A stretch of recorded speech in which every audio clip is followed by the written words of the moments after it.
Privés d'électricité, d'eau et de nourriture, ces habitants du sud-est de l'Espagne sont désespérés. Le gouvernement, lui, fait acte de contrition. Les autorités régionales sont notamment accusées d'avoir envoyé l'alerte trop tardivement ce mardi. Le Premier ministre dit être conscient que la réponse apportée n'est pas suffisante.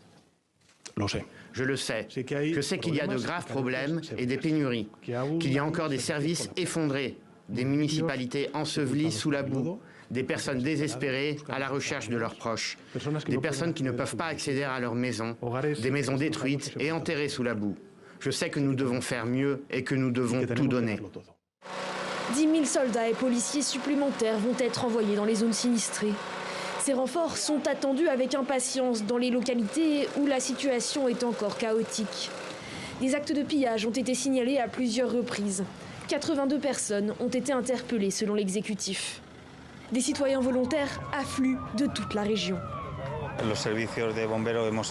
Nous sommes allés voir comment nous pouvions aider les services de pompiers et ils nous ont dit que ce dont ils avaient besoin, c'était surtout d'ouvrir les routes pour qu'ils puissent entrer et distribuer l'aide. En fait, le nombre de personnes présentes dans les rues principales rendait leur travail très difficile, mais ils ont quand même besoin de l'aide des volontaires. Ce vendredi, le nombre de volontaires était tel que les autorités ont appelé les habitants à rester chez eux et ont interdit la circulation sur certains axes pour éviter que les routes empruntées par les secours ne soient encombrées.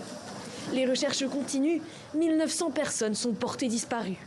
Le bilan pourrait être beaucoup plus lourd que prévu.